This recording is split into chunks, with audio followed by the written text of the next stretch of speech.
Hi guys, আসসালামু আলাইকুম। আমরা আজকে সাজেক থেকে ব্যাক করে খাগড়াছড়ির মেইন টাউনে ঝুলন্ত ব্রিজ পার্কে এখন প্রবেশ করলাম। এই যে দেখছেন, এখানে একটা পিকনিক হলো একটু আগে। ওনারা এখন বালিশ খেলছে। তো আপনাদেরকে আমি একটা অনুরোধ করব বা রিকোয়েস্ট করব, সেটা হচ্ছে যে আপনারা যারা বিশেষ করে সাজেক যান, তারা যাওয়ার পথে অথবা আসার পথে এক রাত খাগড়াছড়িতে অবশ্যই আপনার স্টে করবেন।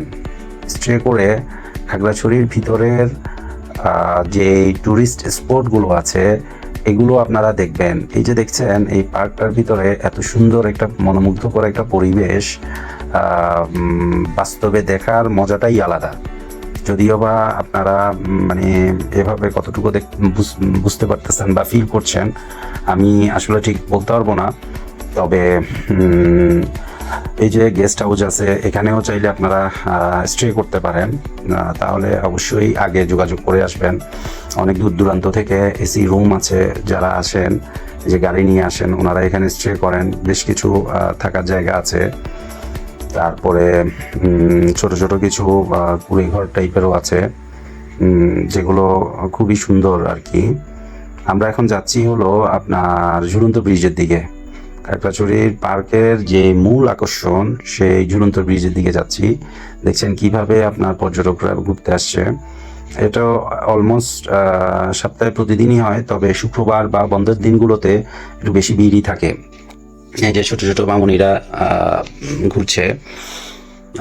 এর ভিতরে ভিতরে বেশ কিছু দোকানও আছে, এবং পাহাড়িদের আপনার মিলন মেলা এখানে আপনারা দেখতে পারবেন। বিশেষ করে পাহাড়ি কোনো উৎসবে গেলে তখন আরও বেশি এনজয় করবেন। এই যে দেখছেন ওই দূরে, এটা হচ্ছে সেই ঝুলন্ত ব্রিজ।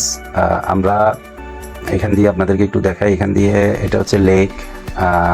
লেকটা অনেক সুন্দর, প্রাকৃতিকভাবেই লেকটা করা হয়েছে। প্রচুর দর্শনার্থী এখানে আসছে। এই যে সামনে ঝুলন্ত ব্রিজ, আমরা এখন ঝুলন্ত ব্রিজে উঠবো। এই যে উঠে গেলাম। দেখছেন আমাদের ঝুলন্ত ব্রিজটা অনেক সুন্দর, মাঝখান থেকে দেখলে অনেক সুন্দর লাগে। এরপরে আপনার ঝর্ণা আছে খাগড়াছড়িতে, বিসাং ঝর্ণা। আলুটিলা গুহা আছে, ওটাও খুব সুন্দর। বিশেষ করে সন্ধ্যার পরে গেলে আরও বেশি সুন্দর লাগে।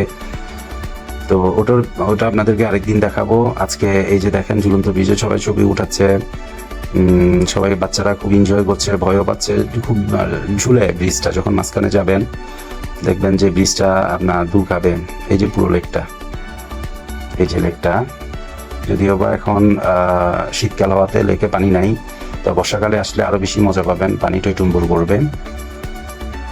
তো অনেক পাহাড়ি তরুণ তরুণীরা আসে এখানে বেড়ানোর জন্য। অনেক ভিতর থেকে, পাহাড়ের একদম গহীন জঙ্গলের ভিতর থেকেও পাহাড়িরা আসে।